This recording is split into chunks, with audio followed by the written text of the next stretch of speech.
Welcome to the State of Industry Standards webinar from SIA. I'll be your host, kicking off. Peter Boriskin from ASSA ABLOY. I'm the SIA Standards Committee Chair, and we have a number of great presentations this afternoon.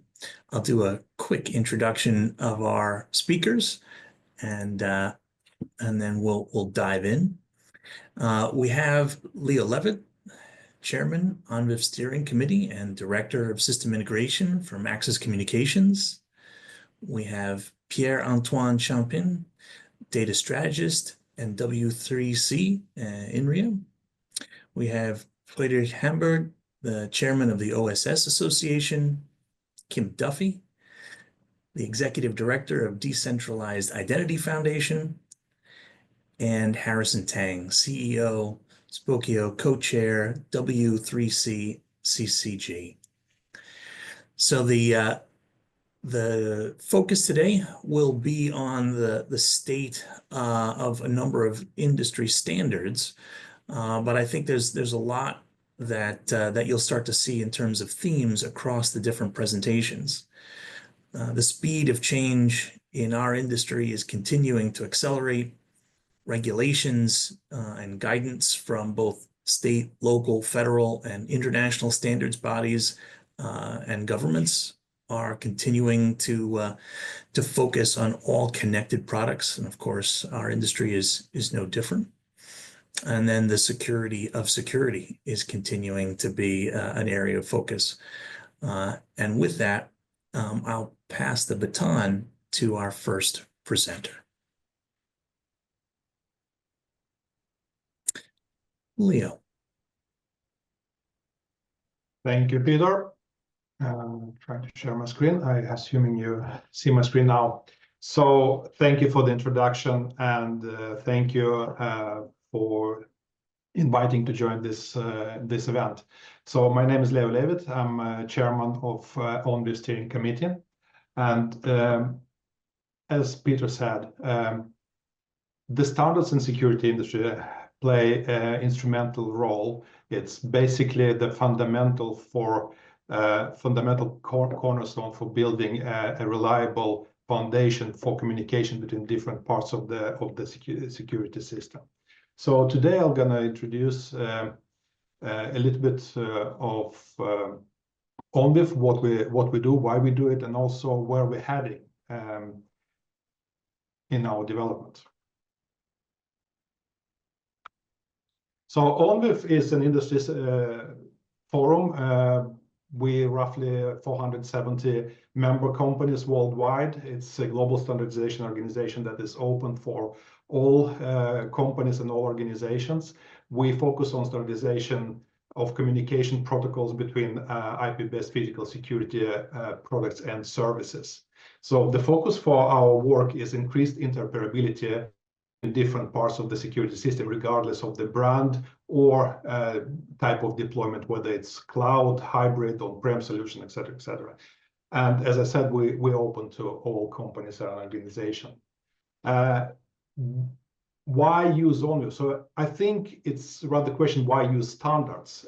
In multi-vendor environment, the solutions that are based on standard protocols can work together and allowing system owner to not being locked into a specific vendor and future-proof the installation, future-proof the investment you made. As a manifestation of that, we have roughly 31,000 conformant products in our database that's actually compliant with one or several ONVIF profiles. So for system integrators, use of standards, and ONVIF particularly, means the increased interoperability between different components. It's greater freedom to choose the products from different vendors that can be built together in order to fulfill the needs of your end customer. And for end users, it's really important to future-proof your system, that if to grow your system when your business is growing or change business objective, you into a specific manufacturer, but rather can pick and choose from a variety of different suppliers. Our mission is to provide and promote open interfaces for security industry, working with interoperability and in our industry. And the vision is very simple, is that all security systems share one interface. So this is why our mission. And the way we do that is actually divided into several cornerstones. We do work with the development of the core interface specification. So it's basically the fundamental technical development driven by all our members in a variety of working groups. We also work with international standard organizations such as SIA, ISO. We do package the specification in the packages we call profile and add-ons. That's easier to understand for the market in terms of functionality. But we also develop a certification platform, certification tools for validation product conformance. And of course, we host the database that lists all the conformant products. So a little bit on ONVIF profiles. Over the last years, since ONVIF has been established, we have a number of profiles in our portfolio. Some of them are focused on access control functionality, and majority of the profiles are focusing on video surveillance and streaming and video storage, etc. So if we look into the future and what is ONVIF focusing on now is actually not very surprising, because the industry is moving towards certain technologies and adopting certain trends, such as cloud connectivity. The rise of AI technologies brings a lot of new interesting possibilities to our industry. So this is exactly where we're heading. So one of the future development that we see in front of us is actually brought in the discussion with some of the SIA members. It's audio profiles, so the profile for connectivity between security systems and audio profile. This is basically triggered by massive adoption on the market of IP audio in the security systems. And of course, the standardization of cloud communication is a very hot topic in the industry. So adoption of the cloud-based systems and cloud-based deployments in our industry is growing by every day. Acceptance for cloud-connected systems from end customers is growing. And of course, there is a need for common way of communicating between cameras and the cloud systems. So this is where we put a lot of effort at the moment on securing the work in standardization of cloud communication. Another hot topic that we're seeing over the last probably 10 years is the rise of analytics and it's a rise of AI. And with AI, we see a risk of undermining the trust you have towards the video content. Now with very accessible tools, it's very easy to fake the video. We've all seen the fake deep fakes videos, etc. So it's one of our objectives is to make sure that video content recorded in the surveillance system can continue to be a trusted source in the court of law or as a video evidence in the corporate investigation. So ONVIF is working on providing tools and means for making sure media authenticity. So the way to validate that your video content haven't been tampered with. So that's one of the very important things focusing on. So with that, I would like to finalize my presentation. You can also always get more information about ONVIF, what we do in our future on onvif.org. So feel free to join the organization, feel free to ask more questions and find information on our website. Thank you. Thank you, Leo. All right, we'll move on to our next presenter, Pierre-Antoine.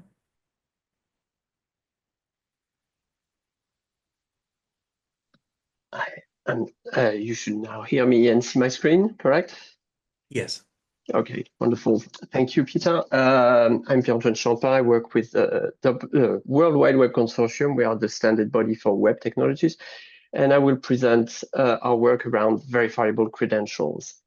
So first, let me give a few definitions. What we call a credential is a document that contains a number of claims about a subject and some metadata, like who is the issuer of the credential, when it was issued, until when it's valid, and so on. So example of credentials are my driver's license, my library card, my academic degree, things like that. But we are interested in a special kind of credentials, which we call verifiable credential. Those credentials, in addition to the metadata and the claims, they contain some information that we call proof that allows anyone to cryptographically verify that the credential is authentic, that it has not been tampered with. Now, in the physical world, when we present a credential to someone, we present the credential itself. In the digital world, it's a little more sophisticated. We have this notion of verifiable presentation, which contains one or several credentials, all with their own metadata, claims, and proofs, and also a proof which is specific to the presentation itself, which allows the verifier to not only be certain that the credentials themselves were not tampered with, but also that the presentation was not tampered with. But those presentations have another added value.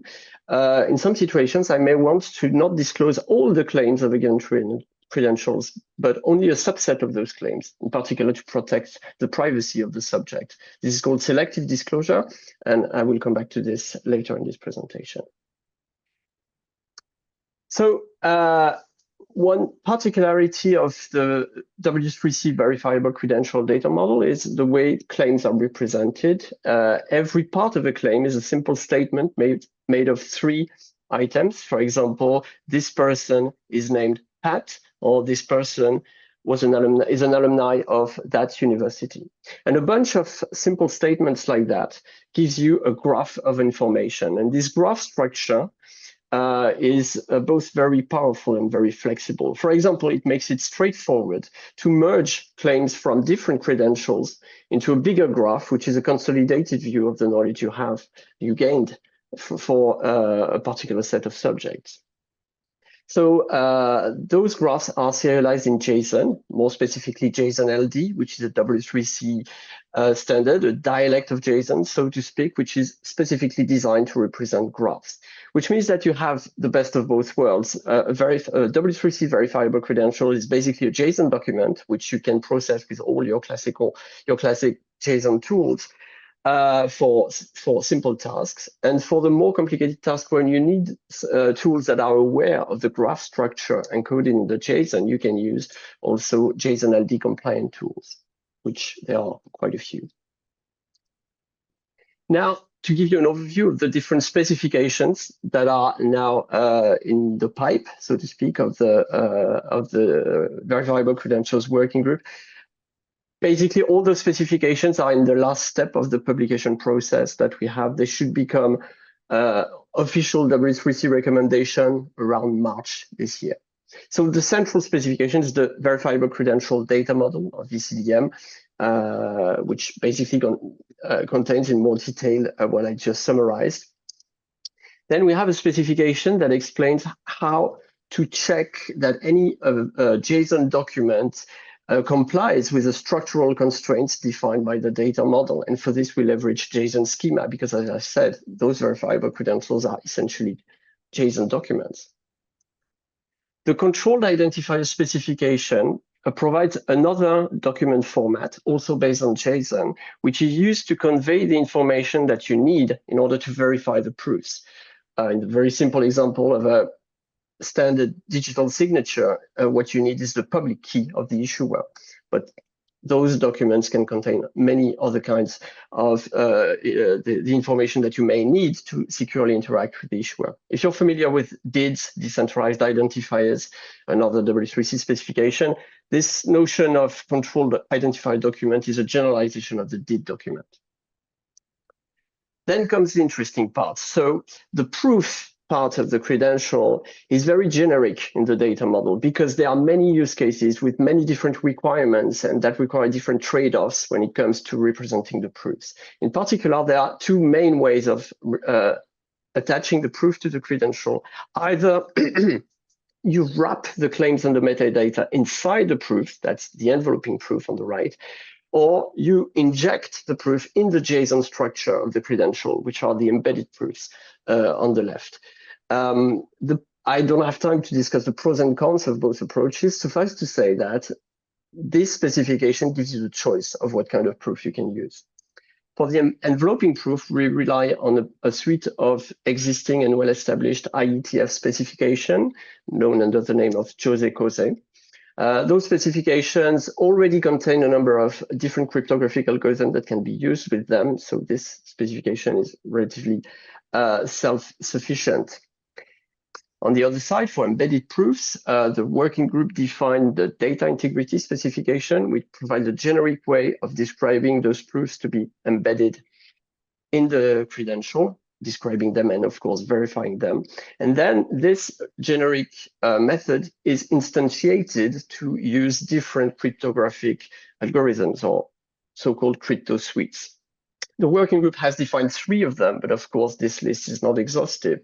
If I'm not mistaken, the credential community group, which is chaired by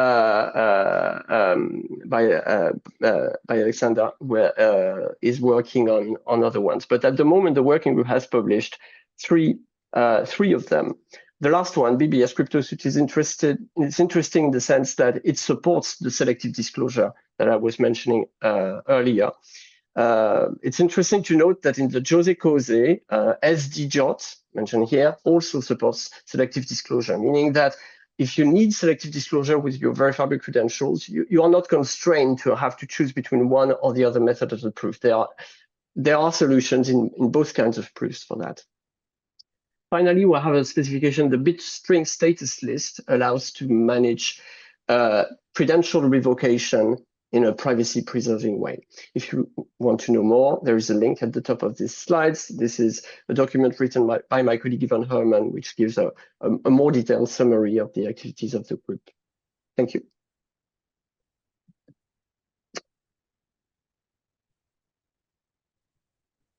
Right, much appreciated. We will move on to our next presenter, Frederik. Yeah, he will start as soon as somebody gives me the screen, because apparently Pierre still has it. All right. I can't open my presentation. Although we tested this. Pierre, is yours closed? Pierre might Are you able to stop sharing your screen? I think he might be frozen. Yeah, I think he might be frozen too. Can you throw him out?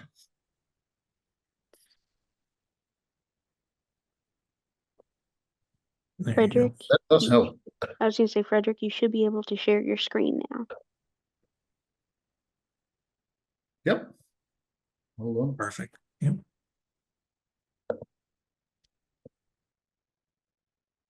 Right. So my name is Frederik Hamburg. Good evening, I should say, because here in Germany it's 20 past 8 in the evening. Thank you, Leo, for explaining why we do this standardization. So we'll skip to that. I just wanted to introduce the Open Security Standards Association. We are a non-profit organization and we are an open industry forum for producers in the security market. You can look all the things on the website.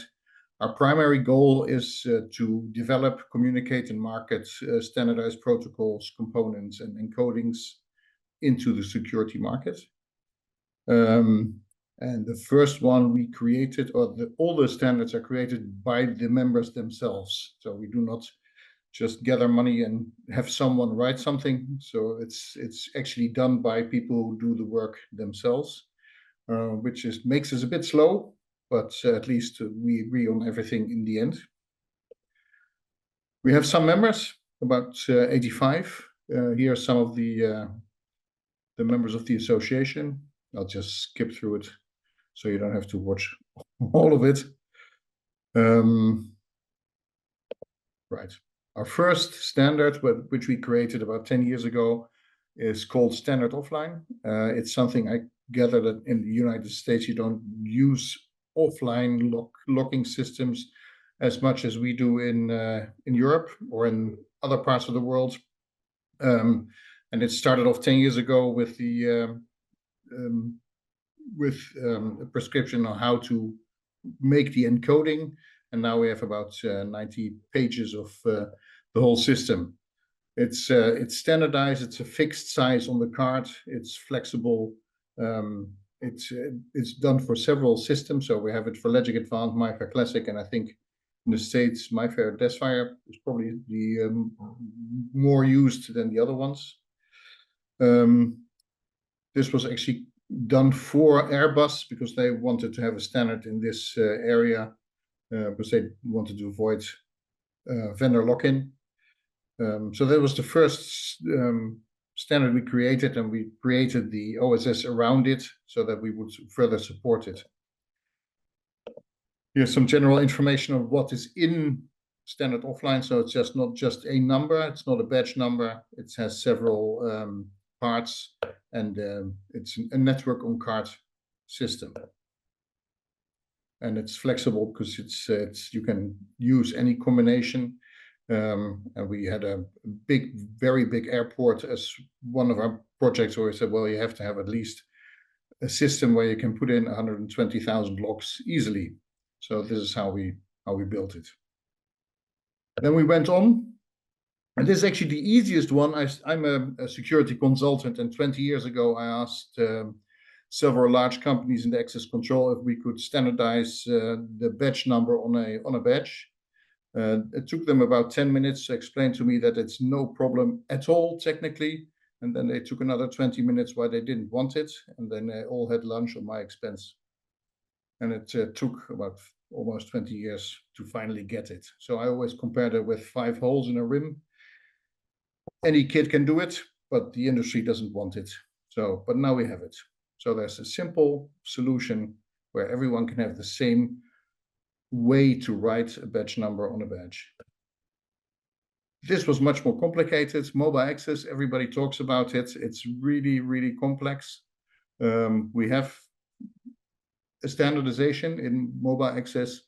It's based obviously on Standard Offline at the lock, the badge or the communication at the end. And it's much interesting hearing that obviously this has to do with the cloud as well. So if there are more standardizations somewhere else in the world, perhaps we can adapt to that. The complication, it's therefore complicated because Standard Offline was a standardization between people who create software and people who create access components like locking systems. For mobile access, we needed a third party, which is a mobile credential provider. And the mobile credential provider makes it much, much more complex. And I'm sure you have discovered that Google and Apple are doing their thing and they want to push it through. Then we have the wallets. The EU wants to have its own wallet, and we have the apps. So it's going to be a very interesting development in the future, and I'll be very curious about how this is going to end. We also added the free locker system to Standard Offline, especially hospitals and large companies who have, after Corona, put in locker systems in their offices, and this was missing in our specification. So we added a free locker system. You can use it separately or you can use it within Standard Offline. And last but not least, this is initiated by the Dutch government. They have about 120,000 cards, all with Standard Offline, but they haven't bought one single lock because we didn't supply anything to transport encryption keys. So we've now described how you can move keys, existing keys, new keys within all these different brands of locking systems. That's it. That's what we have done. There are some future standards we are working on, and I'm sure you'll discover them as soon as we're finished with them. Thank you. Thank you. Great presentation. All right. We'll move to our next presenter, Kim Duffy. Hi, thank you so much, everyone. Pulling up my screen now. So yes, thank you for joining. I'm Kim Hamilton Duffy, Executive Director of the Decentralized Identity Foundation. And my goal here is to provide more like a 40,000-foot overview of emerging identity standards and how they mitigate key security risks. And so it will be a sort of lightning view of everything. We won't be able to get deep into very much, but hopefully this will help describe how these new standards, not just happening at DIF, but other organizations, ISO, OpenID Foundation, and very importantly, W3C, how these fit together. So to give a quick overview of identity-related risks for security professionals, ranging roughly from ones you're very familiar with, have dealt with a long time, to newer forms that are coming in. So fraud in onboarding and identity theft. As you know, weak identity verification can lead to fraudulent account creation, centralized data vulnerabilities, still near daily data breach notifications. And so these are always very appealing targets for thieves. Newer risks like those presented by bots and now AI agents, the progress of agentic AI. So on the one hand, current capture systems can now be bypassed by agentic AI. And so we need new methods for detecting bot abuse. But on top of that, we need ways of allowing and managing legitimate non-person entity identities. So people will want to use their agentic AI for conveniences. So how do we do that in a way that allows accountability? And furthering that note, trust vulnerabilities, so counterfeit or compromised identities. All along the supply chain, we're seeing the impact, whether it's events like SolarWinds, but these are security vulnerabilities we're encountering, scalability challenges with managing all of these identities. So not just human identities, but those of the IoT devices, machine identities. And then lastly, one that's exacerbated by AI progress, impersonation and communication risks. It's becoming very easy to generate video or audio that sound a lot like someone who you might be compelled to transfer money to. So we have more forms of social engineering attacks, and these are getting worse by the day. So I want to just call out some relevant emerging and present digital identity standards. And Pierre-Antoine already talked about some important ones coming from W3C. So importantly, user-controlled data standards. W3C verifiable credentials and decentralized identifiers are designed to empower individuals to manage their own data. And I note that the principles behind it have been adapted in different ways and applied to mobile driver's license and the EU digital identity wallet. So it's great to see the efforts of the W3C verifiable credentials community and those principles being applied more broadly as well. Identity wallets as enablers, as was just mentioned, we have an increasing demand or prevalence of identity wallets. And so that's going to be increasingly interesting, both in terms of the wallets, the sorts of identity credentials people will store, and the kind of opportunities for more streamlined onboarding that come as a result of that. Now, verifiable credentials and decentralized identifiers are especially interesting because they're not just interesting on their own. It's at the core, it's a credential can be issued to a decentralized identifier, and you can prove that that credential is yours. But furthermore, these allow creation of chains of trust through cryptographic proofs of authenticity. And some efforts you may be familiar with, C2PA or Content Provenance Authenticity, and the Creator Assertions Working Group, which is working on identity assertions as part of Creator Assertions. And We're seeing also the rollout of decentralized biometric auth. So FIDO2 and passkeys are starting to see adoption. And, decentralized forms of biometric authentication, i.e. avoiding centralized storage of biometric data is a win. So starting to see more progress in that. Now moving towards more the decentralized end of it, where Decentralized Identity Foundation plays an emerging standard is DIDCOM for secure communication. One of the things we think about when we interact online, a lot of times we're providing our identity data to prove who we are, but we don't get proof about who we're interacting with in return. There's no such thing as mutual authentication. So, and then furthermore, a lot of the risks come up from, a cross-channel kind of entry point. So someone sends a text or voice call, and it looks genuine enough, convinces me to click on a web link. So DIDCOM to allow secure peer-to-peer communication across a variety of transports.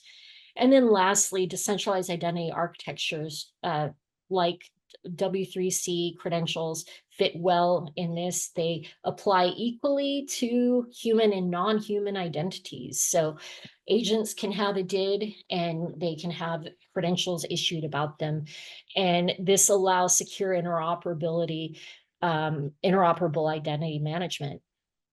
Now, I was talking about the wide ecosystem of identity standards.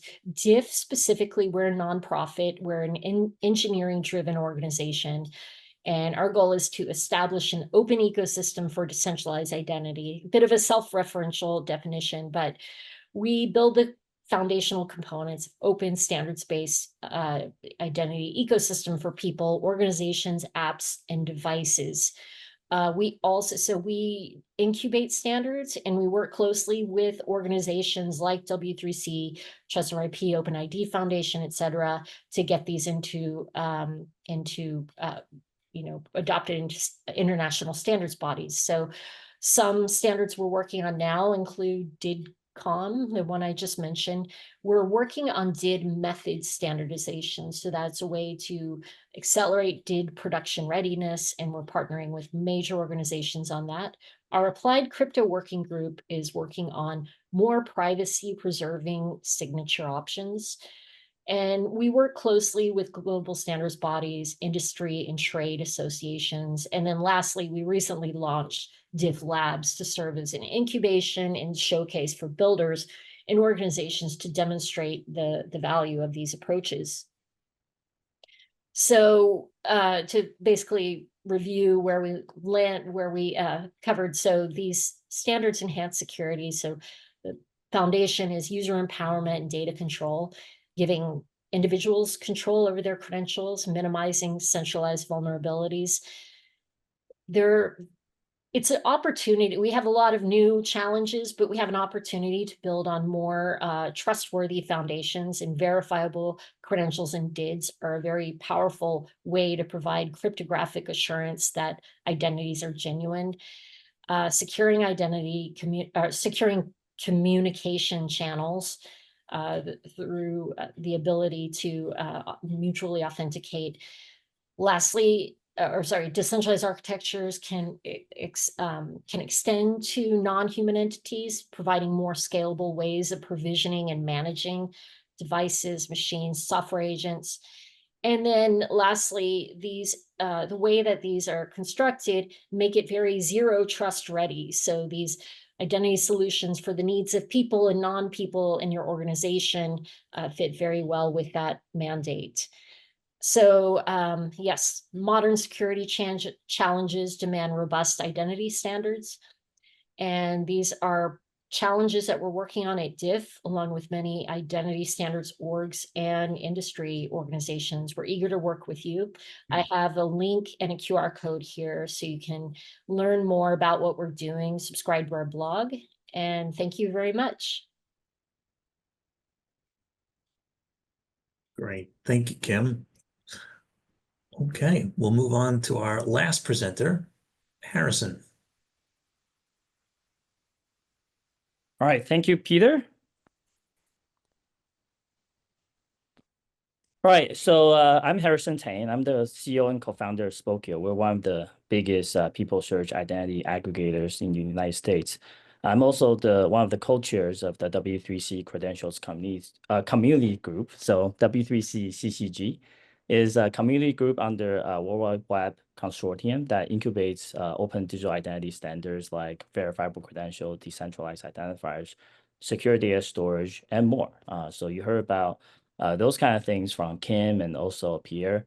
And I'll just quickly go over some high-level concepts as well as stuff that we're doing at W3C CCG in the next few minutes. A quick note, working group basically work on standardizing technologies with a very defined scope. Community group is more open-ended. So if you have new ideas, new projects that you want to kind of incubate, please feel free to join us at W3C CCG. And, we meet every Tuesday at 9 a.m. Pacific time and 12 p.m. Eastern US time. And, just feel free to join us at any time because it's open to everybody and open to the public. So some quick things, self-sovereign identity. I think most of us probably know about here, but just want to quickly go over it for those who are new. So basically, this is a three-party trust triangle model. So there is the verifiers, searchers who's trying to do a verification on a certain identity of the data subject, or searchers, or actually in SAML, I think it's called service providers, and OpenID is called relying party. These people want to make sure that the person are who they say they are. There's the holder. A lot of times the holder are the data subject or the users. And then lastly, because most data about us are actually not created by us, right? So for example, driver license is actually not created by us, right? It's actually issued by the DMV. So there's the issuer or data sources. And historically and traditionally, even today, actually, when people are doing verifications, it's directly between verifiers and issuers. So actually the data subject, the user themselves actually doesn't know that's happening, right? It's anonymous. It's a kind of anonymous check from the data subject's perspective. So self-sovereign identity is about connecting verifiers directly with holders. So it's consent-based. It's privacy-centric, and I think all of us believe that this will actually revolutionize most of the identity use cases, except catching criminals, because obviously criminals are not going to give consent to law enforcement officers in regards to their identity. So that's self-sovereign identity. Verifiable credentials, it's a graphically verifiable and temper evident digital credentials. So actually, Pierre-Antoine actually have talked about it at length. I think the key thing that one of the key concepts, high-level concepts, is it enables transitive trust, right? So if the verification happens between the issuers and verifiers and issuers, you don't really need verifiable credentials because the trust, right? The trust lies between the verifiers and issuers. But that said, if you want to empower the data subjects, the holders, to control and intermediate the identity transactions, you do need such transitive trust through cryptography to make sure that the verifiers can trust the claims, right? But then it's not tempered by the data subject, right? So I think this is a very important technology, actually, in my opinion, the most important one in actually enable the self-sovereign identity dream. There's a decentralized identifier. So in security, there's this single key paradigm, public key, private key in the asymmetric cryptography sense. So decentralized identifiers enables that to enable the controller, in many cases, the users, right, to prove control its public identifiers without a central registry, without a centralized authority. It's one of the key concepts is actually it abstracts the identifiers from the underlying registry infrastructure. So it not just enables the self-sovereignty of the identifiers, but also the decentralized, helping it enables it to be able to leverage decentralized infrastructure so that it's not relying on any central authority. So these are the current CCG work items. So verifiable credentials API is basically enables the lifecycle management of verifiable credentials, such as the issuance of verifiable credential, the presentation request, and then the verification, revocation of the verifiable credentials. Verifiable credentials test suite are basically test suites and test cases acceptance criteria to make sure that a certain verifiable credentials is interoperable.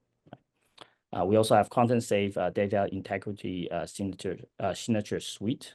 So people are leveraging post-content cryptography, whether it's the lithium or the module lattice-based digital signatures to put it into those kind of support into verifiable credentials.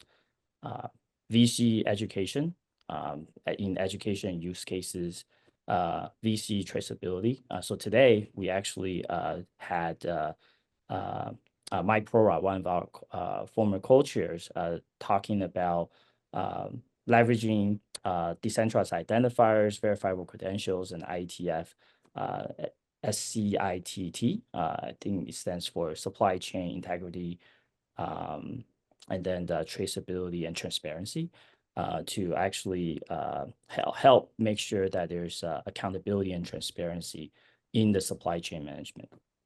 VC render method and helps. Sometimes the issuers want to make sure that there's their credentials are actually presented the way they want. So this is a work item that help them do that. Barcode enables cryptographic variability in physical credentials, and so on, so on, so on. So we meet every Tuesday, and then we have technical discussions, whether it's on BBS Plus that enables selected disclosures. Actually, we're going to have the Google researchers talking about anomalous credentials based on ECDSA. So those are technical ones. At the same time, we also have non-technical ones where there's ACLU coming on to talk about their legislative recommendations, or OpenAI researchers talking about personhood credentials. And actually, we'll also have the Google Chrome people talking about digital credentials API. So anyway, a very big variety of different topics, and we meet every Tuesday. So finally, just a call to action. If you're interested in digital identity and identity standards, just join us at W3C CCG every Tuesday. It's open to everybody. Thanks. Thank you very much. All right. Now we'll move to the Q&A section. So for those of you who have questions, feel free to enter them in now. And I did see a few come in during the presentation as well. Yeah, I saw Patrick had a question earlier on. If I'm going to allow Patrick to talk.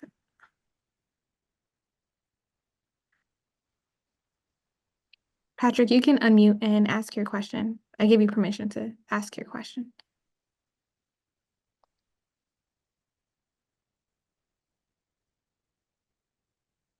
Maybe we can just do that on his behalf. I'll jump in. So Patrick's question was, how does ONVIF standards approach differ from IEEE working groups and standards-based engineering work? And I'm assuming that was to Leo. Yeah.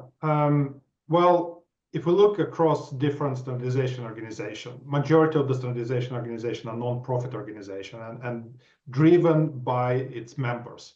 So fundamentally, the way of working is not very different.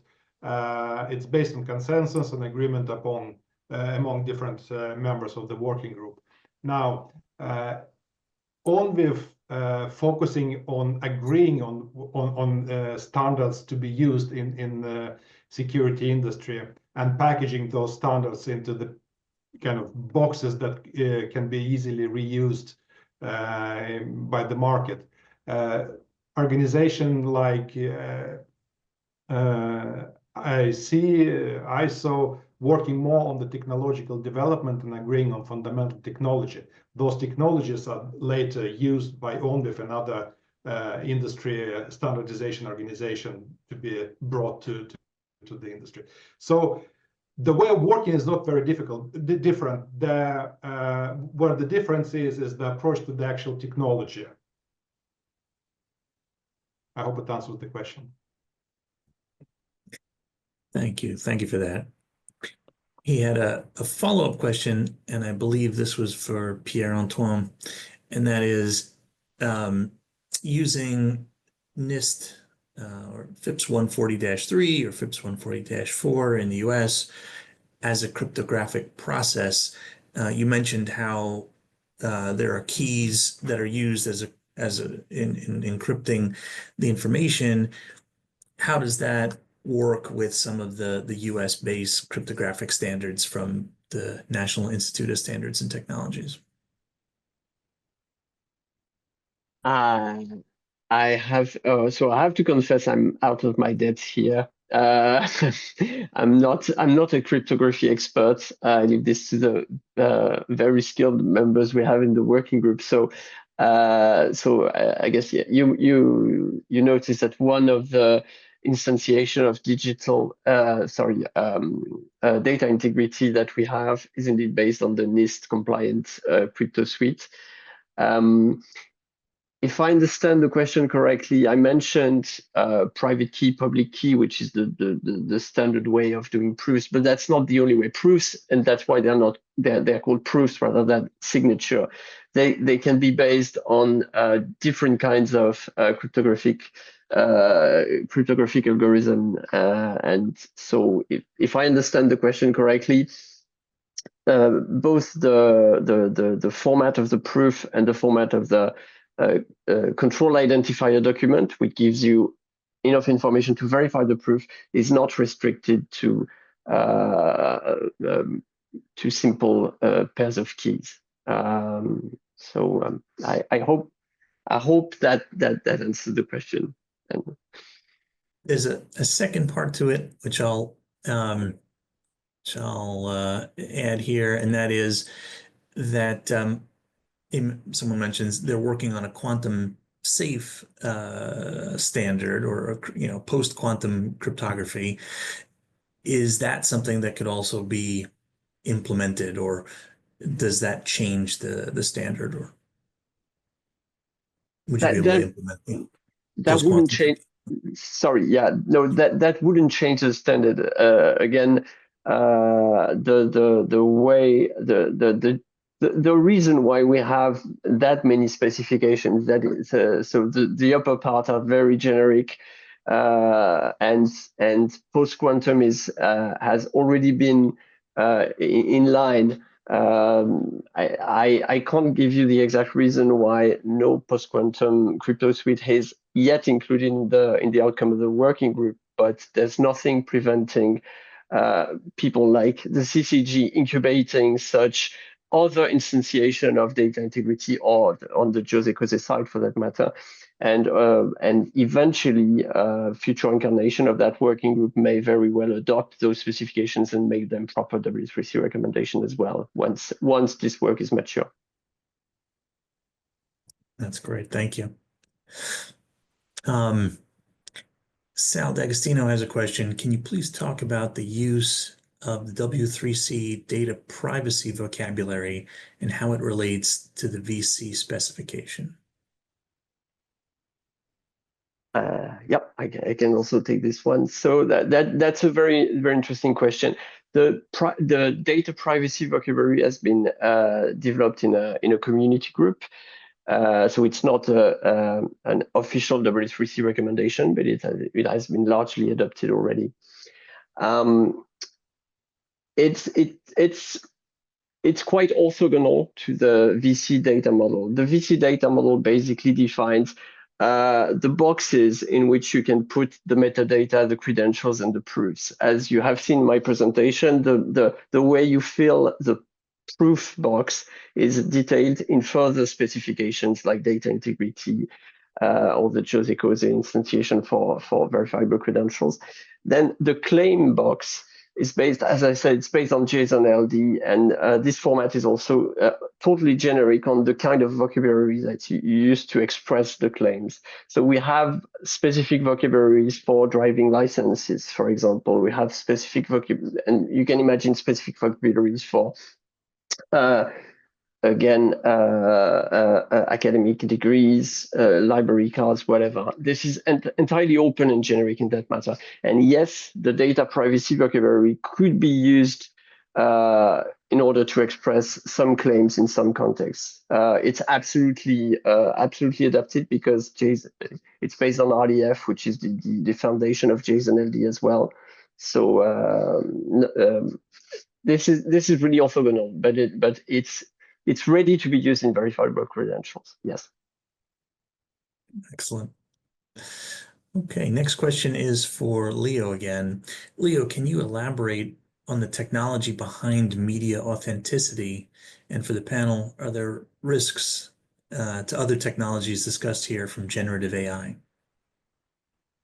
Sure, I can take that one. So the technology that ONVIF is using or developing the standards upon is actually pretty simple. We use the unique identity of each device that's been producing the video, and using this unique identity, the video is actually hashed in a certain way, or some frames in the video hashed in a certain way that can be validated by the viewer. So we're adding, if you will, a digital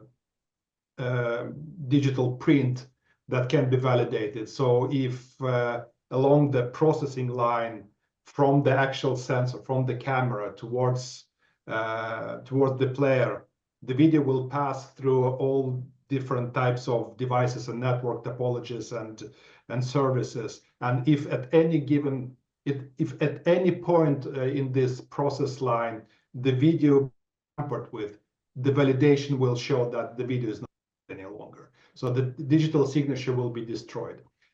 So what ONVIF is doing is actually not only specifying the way to sign this video and validate, but we will also be releasing an open source implementation code, both for signing but also for validation part. So I think we really will try with that to boost adoption of this standard in the industry by the vendors, but also by users who would like to validate the actual video.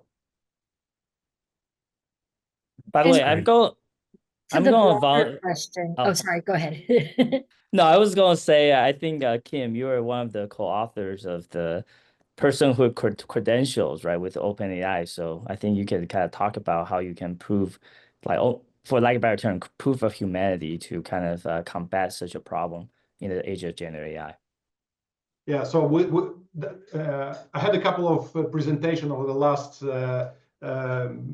weeks, and you know, it's really easy using the broadly available tools to create videos or to fake the videos, and it's absolutely amazing quality of the content, and it's very difficult to say whether that content been created by the actual surveillance camera or by a very competent tool on a laptop. So our objective is not prove things to be fake. Our objective is to prove things to be authentic. It's very similar to, again, you were talking, Kim, about C2P. That's very similar to the thinking of that organization, to prove the authenticity of the content rather than claim it's fake. And to the broader question about what other risks does generative AI introduce? So we briefly talked about the idea of more widespread bot abuse. So the idea that AIs can solve CAPTCHAs now. So, you know, immediate risks that come to mind have to do with, you know, spam misinformation, things like that. But then also to the point about being able to generate realistic videos, that presents risk in onboarding, say, like if it's a online financial institution remote onboarding, if there's a video selfie involved in that. So there's sort of the what I call low end to very high end use cases that are how do you say, feeling threatened. The measures we'll use for the range of those risks are very different. Thank you for that. One last question that I think we'll have time for. 4 minutes left, and this is a great question. Eve says it was a great high-level technical discussion today. How can I use some of these future trends in my day-to-day security industry sales process for calls to action? So maybe each of the panel members can take 30 seconds and just give a little bit of a snapshot. I know that's an unfair amount of time for a big question, but maybe you can answer that a little bit. Maybe we'll start in reverse order. Maybe we'll start with Harrison. All right, so I'm going to wear my CEO hat. So I think the key to this question is about sales calls. And in sales calls, you have to demonstrate value to your customers. So whether it's about generating new additional revenue or reducing cost. Most of the time, from my experience, security is about compliance and cost reductions. So you have to basically demonstrate that. And I think one of the good ways to demonstrate compliance is to check the right boxes. And I think having open standards, for lack of a better term, wearing my sales hat, having an open standard badge, right, a check mark, I think it matters quite a bit, right? When you will help your sales process if you do that. Thanks. Kim. Yeah, I was going to mention 2 forums and then a third thing. So one, Harrison's group, the CCG, if you're wanting to stay just informed about the what's happening in the identity landscape, joining in the credentials community group calls is a really good way to stay up to speed. The Diff blog, we try to write in depth about what are the impacts of these new risks and new technologies to support them. And then lastly, when I saw your question, I was really curious, for more context on what you do, because I realized we need to do better about how we spread the word. But I think that depending on your unique situation, which industry you're in, et cetera, we might give you different pointers. So the ones I mentioned are good for staying on top of digital identity standards developments, but eager to help connect you with more information. Thanks for that. Friedrich. Yeah, I think open standards is always more secure than proprietary systems. So it's always an advantage as a selling point, saying that everything you're doing is based on an open system and open specifications, which everybody could check. So, good points. Pierre-Antoine, your thoughts? Yeah. So plus one on what has been said about open standards, obviously, all with that. Also, an important thing about the W3C process is that I mentioned that all the specifications that were in my last slide are on the last step of becoming official W3C recommendation. They are currently candidate recommendation. And what is required for this last step is to demonstrate at least 2 interoperable implementation of each feature contained by the specification, which means that when those specifications are published, you do not just have an open standard that you can just start implementing. You also have a number of implementations that are registered that are already compliant with the standard. And I think that's a very nice feature of our process. So basically, stay tuned. Look at the implementation report as they are updated, and you can start using those things right away. Thank you for that. One quick comment before I go to Leo for the closer. There is a poll that's popped up for those of you who joined the Zoom live, where you can answer which other standards bodies should we invite, standards development organizations would you like to see us invite in future parts of this webinar series. So maybe if you can pen that, and Leo, close the question out before we finish. Well, it's super complicated to close this question after all the industry experts already put all the great reasons why to use open standards. I think, again, I would just echo what my colleague said. The open standards is a way of securing your investments. It gives you a possibility to access a wider range of solutions on the market that compliant with those standards. Also, it's proven solution. It's way of securing your investment for the future and being open. How can you benefit from using it? Well, by following the standards and the work the standard organization are doing, you get access to all the implementation that are available on the market. You can all follow the organizations in their work, like on very high level, like we discussed during this webinar, but also in the details. And majority of all the standardization organizations are very open organizations that inviting people to join the work and join the development of the standards. So I think it's quite beneficial to follow the information from the standardization organization. And just as a closing remark, thank you, SIA, for inviting us to share that information with your listeners. Appreciate that. And I'll just close by saying I want to thank all the presenters for taking the time to present and taking time out of their day to connect up on this webinar series. I want to thank all the listeners and the folks who are joining us on LinkedIn for spending some time with us. We covered a lot of territory in a short time. We went from video and audio to credentials, access, and identity. So there are lots of different dimensions to standardization. And of course, we look forward to seeing you again in the next series from SIA. Thanks all. Very much.